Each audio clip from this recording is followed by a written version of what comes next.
If anyone had asked me a year ago what happiness looked like, I would have pointed to my wife, Emily, and the home we had built together. Ours wasn't the kind of love that demanded attention from the world. It was quiet, steady, and comforting like the warmth of sunlight filtering through a half-open curtain on a lazy Sunday morning. We laughed at the same jokes, shared the same favorite shows, and even after years of marriage, she still found ways to surprise me with her kindness. Emily was the kind of woman who lit up a room without even trying. Her friends adored her, my family respected her, and I often caught myself wondering what twist of fate had allowed me to be the one she chose. Our evenings were filled with small rituals. Cooking together, sipping wine, and talking about everything from childhood dreams to the future we hoped to build. To anyone watching, our marriage was the picture of perfection. It was in the middle of one of these ordinary evenings that she mentioned the trip. We had just finished dinner when she leaned across the table, her eyes glimmering with excitement. "Babe," she said softly, "the girls are planning a getaway. Just a few days, nothing major. You don't mind, do you?" First, I didn't. Emily had always been independent, and I trusted her. But something about the way she asked, hesitant, almost testing, made me pause. I brushed the thought aside, telling myself I was being paranoid. After all, what harm could a simple girls' trip do? Still, over the next few days I noticed small changes. Emily became glued to her phone, smiling at messages she didn't share with me. She spent longer in front of the mirror, carefully picking outfits she hadn't worn in years. When I asked who was going, she listed a few names quickly, almost rehearsed, before changing the subject. I told myself not to worry. She deserved fun, a break from routine, a chance to relive the carefree days of youth. Yet, somewhere deep inside, a quiet unease stirred. I didn't know it then, but that single conversation at the dinner table would mark the beginning of the end, the first crack in what I thought was an unbreakable bond. The morning of Emily's trip arrived faster than I expected. The night before, she had been restless, packing and repacking her suitcase with an energy I hadn't seen in a long time.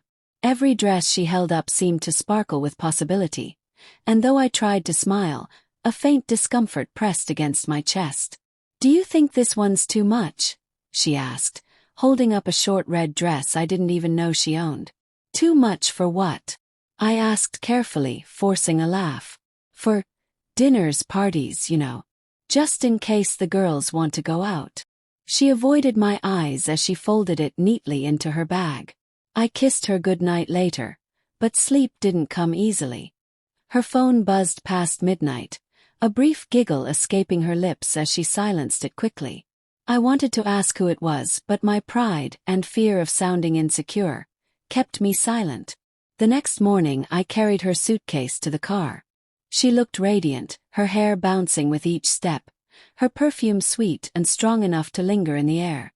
She hugged me tightly, kissed my cheek and whispered, "Don't miss me too much."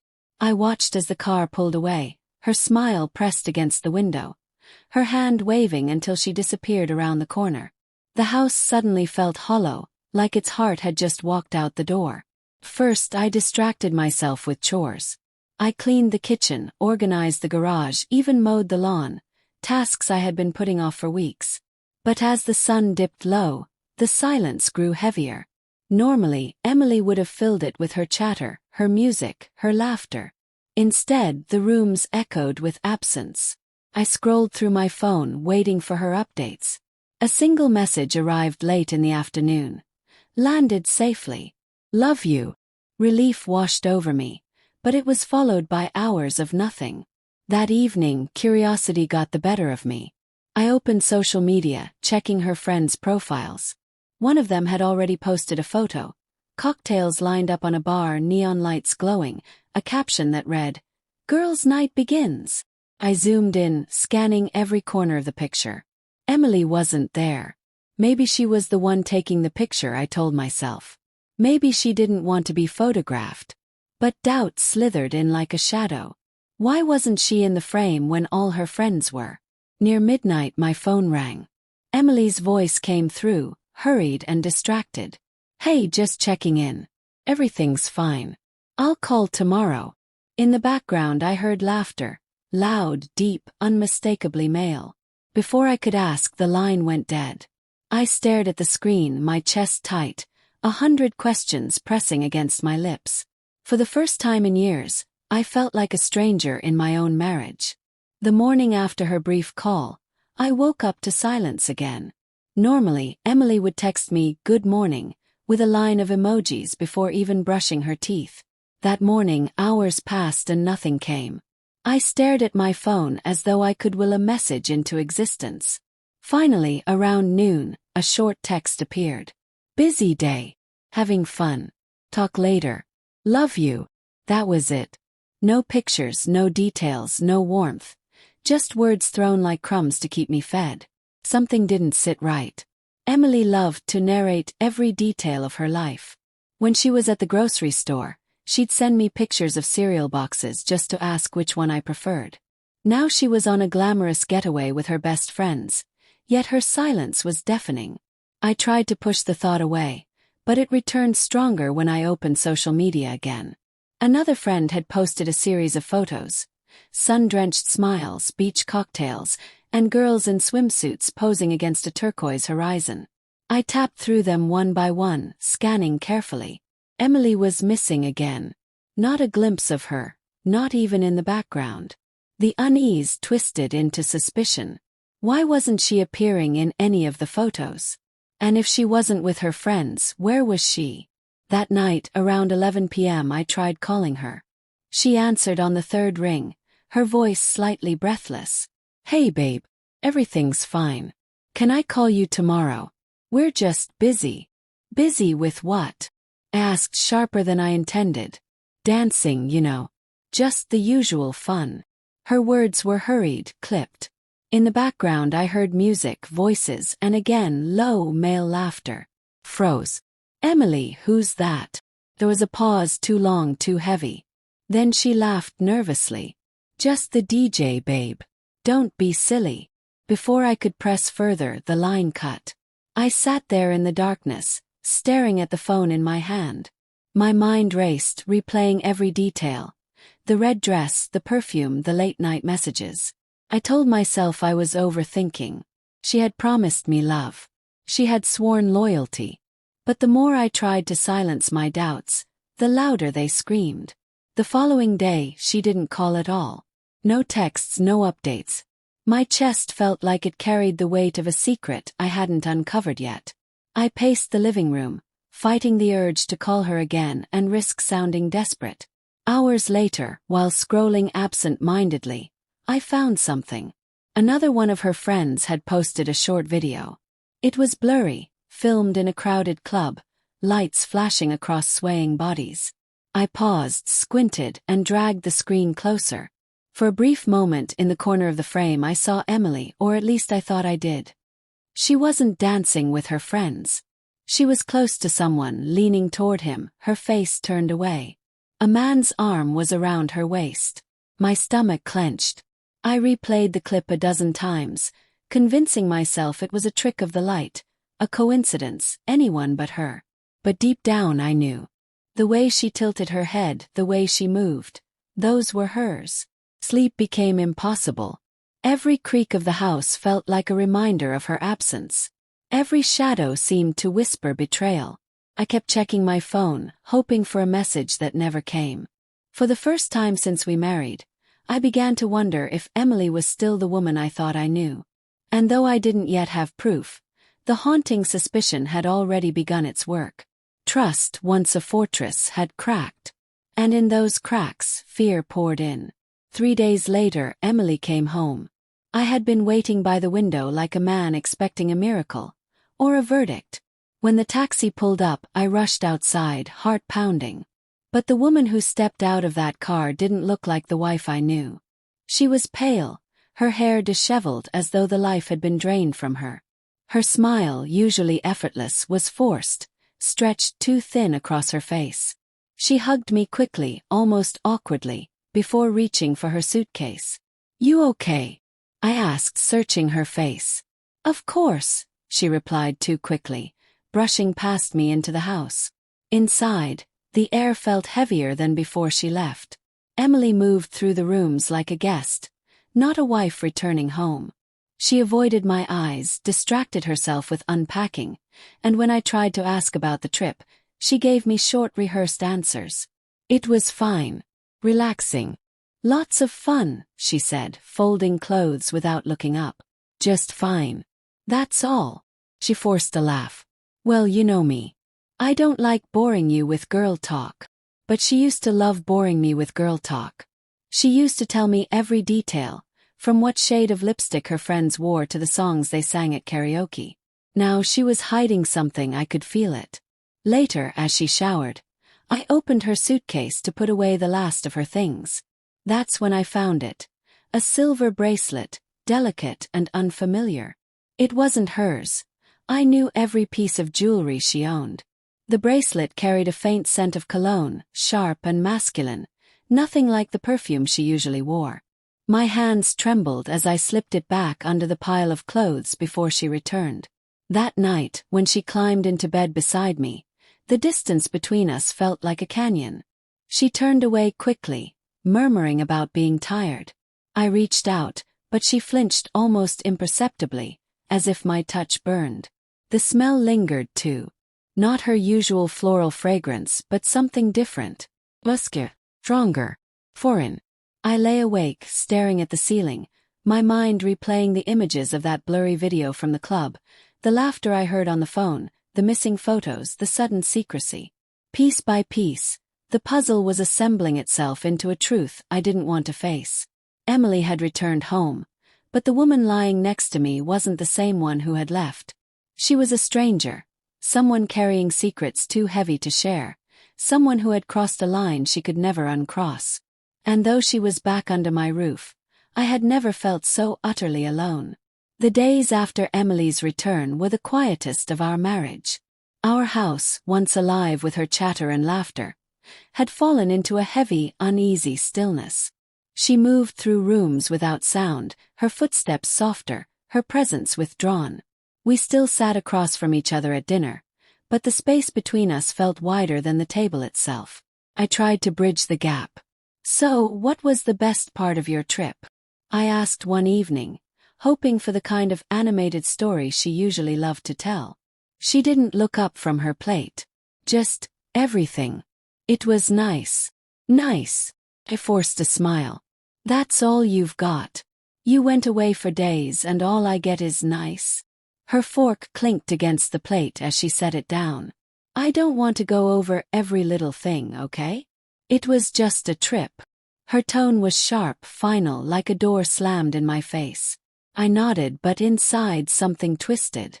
Emily had never kept her life from me before. At night, the silence became unbearable. She lay beside me in bed, turned to the far edge, her back a cold wall I couldn't climb. I reached for her once, slipping my arm around her waist, but she stiffened, pulling away under the pretense of being too warm. That tiny rejection stung deeper than I expected. A few nights later, I woke to the sound of muffled sobs. Emily's shoulders shook quietly in the darkness, her face buried in the pillow. I turned toward her, wanting to ask, wanting to comfort her, but something in me froze. Maybe it was fear. Fear of confirming what I already suspected. So I lay there, pretending to sleep, my heart pounding as her cries echoed through the night.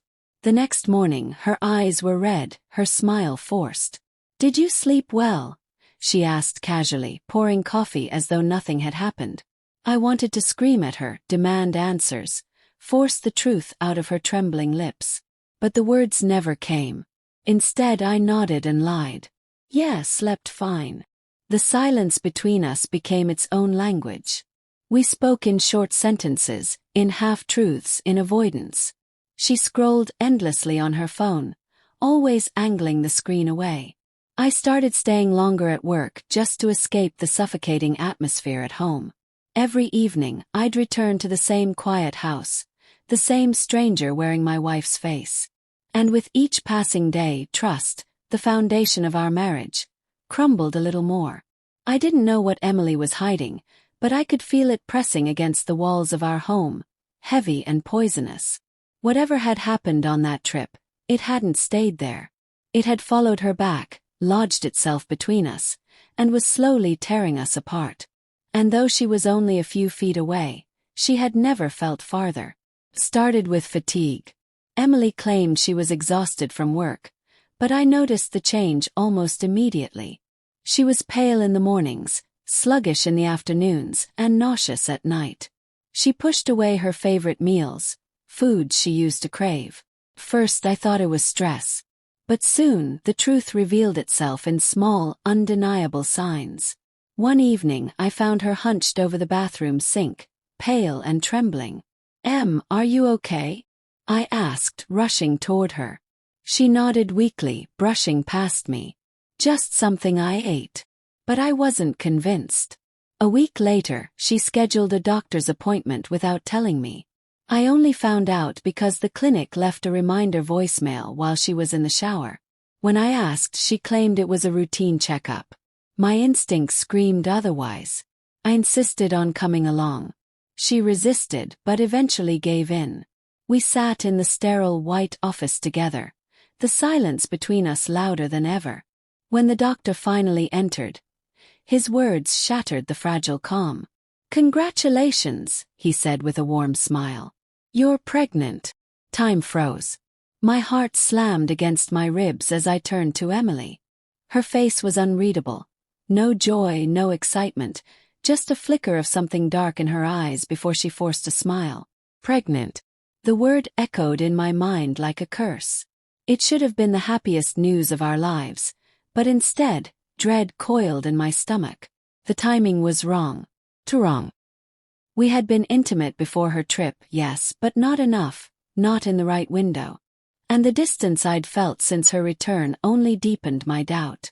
"That's wonderful," I whispered, though my voice cracked. Emily squeezed my hand, but her grip was cold. "See, nothing to worry about." But there was plenty to worry about. That night, I stared at her across the dinner table, watching her carefully, studying every move, every glance. Was she hiding something? Was she silently calculating whether the child she carried was mine, or someone else's? My mind wouldn't rest. When she went to bed early, I stayed awake, scrolling through my phone, researching pregnancy timelines, conception dates. My head spun with numbers, calculations, probabilities. Nothing gave me certainty. Nothing eased the gnawing suspicion eating me alive. In the days that followed, her behavior grew stranger. She avoided conversations about the baby, brushed off my attempts to talk about names or plans. She kept insisting it was too early to think about those things. I noticed her flinch when I mentioned a future together, as though the words themselves carried a weight she couldn't bear. And then, one afternoon while she was out, I found the mirror crack. Her phone buzzed on the counter, a notification flashing before it disappeared. Against my better judgment, I picked it up, scrolling through her messages. Most were deleted. But the fragments that remained were enough. A thread with an unknown number, half-erased texts. Words like "miss you" and "that night" burned into my eyes. My hands shook as I set the phone back down. When she returned, I watched her smile, watched her laugh as though nothing were wrong. But to me, she was no longer Emily. She was a reflection fractured down the middle, her face familiar but her truth broken. And in that moment, I realized the truth wasn't just hiding from me anymore. It was staring me in the face, jagged and sharp, like cracks in a mirror that could never be whole again. The cracks widened quickly after that day. Every smile Emily gave me felt painted on, every touch rehearsed, every word filtered through a careful wall of secrecy. I had convinced myself that I could live with suspicion, that maybe time would heal whatever had broken between us. But then came the truth, merciless, undeniable. It began with a phone call from the clinic. Emily had been asked to come back for additional testing. She told me it was routine, something about blood work. But a few days later, I picked up the phone when the doctor's office called again. "Mr. Bennett," the voice on the other end asked, "could you please let your wife know we need to discuss her results immediately?" My chest tightened. "What results?" "I'm sorry, I can't disclose." But the hesitation in her voice told me everything. Something was wrong. That evening, Emily came home late. Her face was pale, her hands trembling as she set her purse down. I asked her directly, calmly, "What did the doctor say?" She froze. Her lips parted as though to speak, but no words came. Then, with a broken sigh, she whispered, I tested positive." "For what?" My voice was sharp, almost a shout. She swallowed hard, tears filling her eyes. "For an infection. MSD." The words slammed into me like a physical blow. My legs felt weak, my stomach twisting violently. I stared at her, searching for denial, for some kind of mistake. But her silence confirmed what my heart already knew. An STD, pregnant. Missing from photos. Male laughter. Deleted messages. The puzzle pieces clicked together in one horrific picture. "Who is he?" I demanded, my voice low, dangerous. She shook her head, sobbing. "It was a mistake. I was drunk.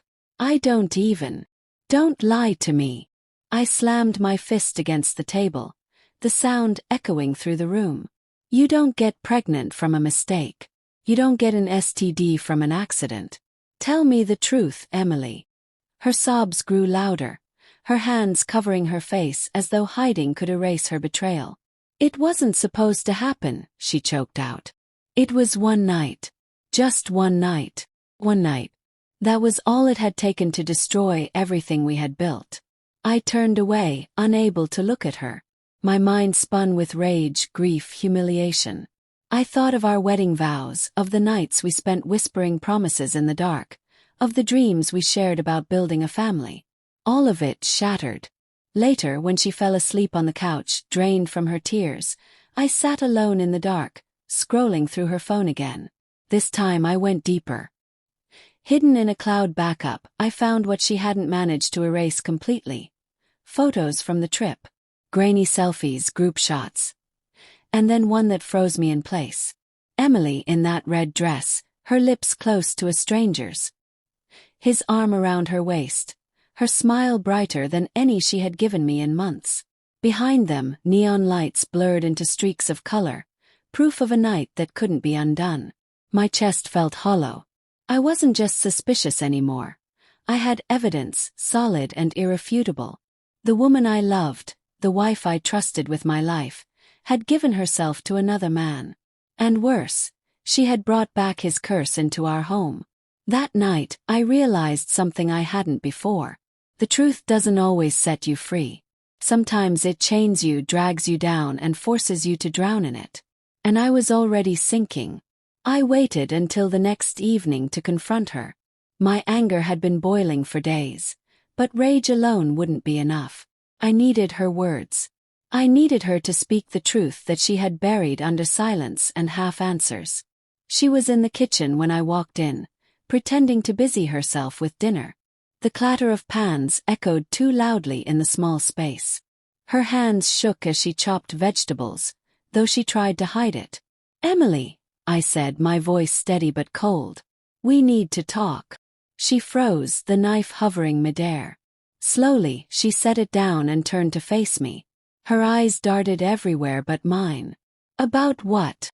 "You know what." Her lips trembled. "Please, can we not?" "No," I slammed my hand on the counter, making her flinch. "No more silence. No more lies. I want the truth. All of it. Now." Tears welled in her eyes instantly. "It was just one night," she whispered. "I didn't mean for it to happen. I didn't go there planning anything. I drank too much. I wasn't thinking." I stared at her, my jaw tight. "One night. You're telling me one drunken mistake explains everything? The secrecy, the pregnancy, the disease you brought back into our home." Her body crumpled as if the words themselves weighed her down. She covered her face, sobbing into her hands. "I'm sorry. I'm so sorry. I wish I could take it back. I don't even know how to explain it. It just happened." "Who is he?" My voice was like ice. She shook her head violently. "It doesn't matter. He means nothing. I don't even want to see him again. Please believe me." I stepped closer, my anger simmering beneath the surface. "Doesn't matter. You destroyed us, Emily. You destroyed everything. And you think it doesn't matter? Her sobs grew louder, her body trembling. I love you. I swear I do. It was a mistake, a terrible mistake. Please don't let this end us. For a moment, I felt the urge to reach for her, to wipe away her tears, to hold her like I used to. But then I remembered the bracelet, the photos, the call from the clinic. The image of her smiling in another man's arms seared into my memory. I don't even know who you are anymore, I whispered. You're not the woman I married. You're not the woman I loved. You're a stranger. She fell to her knees, clutching my hands desperately. Please don't leave me. I'll do anything. We can fix this. We can go to therapy, we can. I pulled my hands away, my chest burning with a mix of fury and sorrow. No, Emily. Some things can't be fixed. The kitchen fell into silence again, but this time it wasn't the silence of avoidance. It was the silence of truth, heavy and final. And in that silence, I realized the woman in front of me was both my wife and my betrayer. Two faces of the same person. And I no longer knew which one was real. The house didn't feel like home anymore. It felt like a prison, with both of us trapped inside, circling each other like enemies forced to share the same cell. Emily tried to pretend things were normal, cooking dinners, folding laundry, asking about my day, but every gesture felt hollow. Every word between us carried a shadow. I avoided her eyes whenever I could. Looking at her only reminded me of everything she had destroyed. I couldn't stop seeing that red dress, that man's arm around her waist, the doctor's phone call, the betrayal she had dragged into our lives like poison. One night, as we sat at the dinner table in near silence, I finally snapped.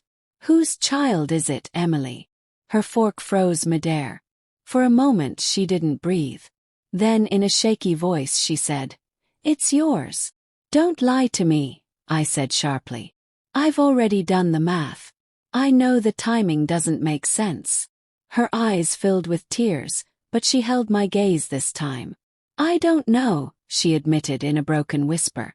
I don't know whose it is. The words cut deeper than any blade. My chest tightened, my vision blurred with rage. Do you realize what you've done to me? To us. You've made me question everything. Our marriage, our love, even myself. I didn't mean for this to happen, she pleaded, reaching across the table.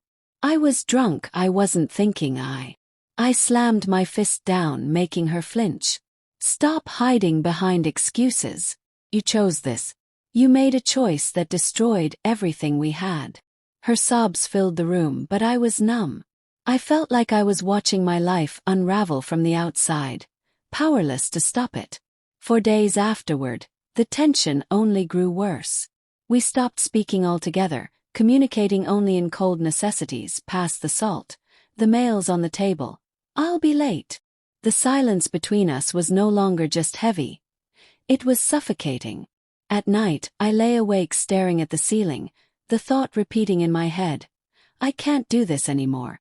The breaking point came when she reached for me in bed one night, her hand brushing my arm. Please, she whispered through tears. I'll spend the rest of my life making this right. Just don't leave me. I pulled away as if her touch burned. My voice came out low, final. You already left me, Emily. You left me the moment you chose him over us. Her sobs shook the bed, but I didn't move. I couldn't. I had nothing left to give. The next morning I packed a bag. She watched silently from the doorway, her face pale, her eyes swollen. I didn't say where I was going. I didn't promise I'd come back. As I walked out the door, the weight of her betrayal pressed down on me like a storm I could never outrun. And though my body carried me forward, my heart remained shattered behind me, broken beyond repair. I left the house before dawn, my bag slung over my shoulder, the weight of it nothing compared to the heaviness in my chest. The streets were quiet, the world still asleep, but inside me a storm raged. Every step away from that house felt both liberating and suffocating. I didn't look back because I was afraid if I saw her face one more time I'd crumble. I drove aimlessly for hours, the road stretching endlessly before me. My thoughts tangled in loops, Memories of laughter, of wedding vows, of nights we whispered dreams to each other. All of it clashed violently with images of betrayal. Her in that red dress, her sobs in the kitchen, the doctor's call, the stranger's arm wrapped around her. My life had split into two timelines, the one where I thought I was loved, and the one where I realized I wasn't. I checked into a small roadside motel, the kind of place no one asks questions. The room smelled faintly of bleach and old cigarettes. I sat on the edge of the bed, staring at the worn carpet, trying to understand how years of devotion could unravel in just a few days. My phone buzzed again and again, Emily calling, texting, begging. I didn't answer. Her messages blurred together. Please come home. I can't do this without you. We can fix it. Please. Each word cut into me, but none carried the power to undo what she had done. Trust, once shattered, doesn't grow back. It lies in pieces, sharp and dangerous, impossible to hold without bleeding. Days turned into weeks. I avoided friends, family, anyone who might ask questions I wasn't ready to answer. I drowned in silence, in cheap coffee and restless nights. Sometimes I wondered if I was being a coward by leaving, if maybe I should have stayed and fought for what was left. But then I'd remember her confession, the way she admitted she didn't know whose child she carried. That thought alone was enough to crush any hope of reconciliation. One evening, I stood in front of a mirror, my reflection staring back at me with hollow eyes. I barely recognized the man I had become, tired, bitter, fractured. I asked myself a question I had been avoiding. What now? Divorce papers? A DNA test? Forgiveness? Or should I just disappear from her life completely, a ghost of a husband she once had? The answer didn't come. Instead, I packed my bag again, checked out of the motel, and began driving with no destination in mind. The road stretched before me like an open wound, endless and uncertain. I thought of Emily, alone in that house filled with our memories. I imagined her curled on the couch, clutching her stomach, whispering apologies to the empty air. Maybe she regretted it. Maybe she truly hated herself for what she had done. But regret doesn't erase betrayal. Sorry doesn't erase scars. As the miles rolled on, I realized something terrifying. Even if I forgave her, even if I stayed, nothing would ever be the same. Every smile would feel forced, every touch questioned, every word dissected for hidden meanings. Our marriage wasn't just broken. It was dead, buried beneath lies and secrets. And yet, despite everything, a part of me still loved her. That was the cruelest truth of all. Love doesn't vanish with betrayal, it lingers, haunting you, reminding you of what could have been. By the time night fell, I had reached another nameless town. I parked the car, stepped out, and looked up at the sky. The stars burned faintly against the black, distant and cold. For the first time, I understood what loneliness truly was. Not being alone, but being betrayed by the one person you trusted most. I checked into another motel, dropped my bag, and sat on the bed. I pulled out my phone, opened a blank message to Emily, and typed. The marriage we built in years was destroyed in one trip. Whether I return even, I don't know. My thumb hovered over the send button. After a long pause, I put the phone down without sending it. Some truths don't need to be spoken. They're already written in the silence. As I turned off the light and lay in the darkness, one thought echoed in my mind over and over. The girl's trip didn't just break my marriage. Broke me. And I didn't know if I would ever be whole again.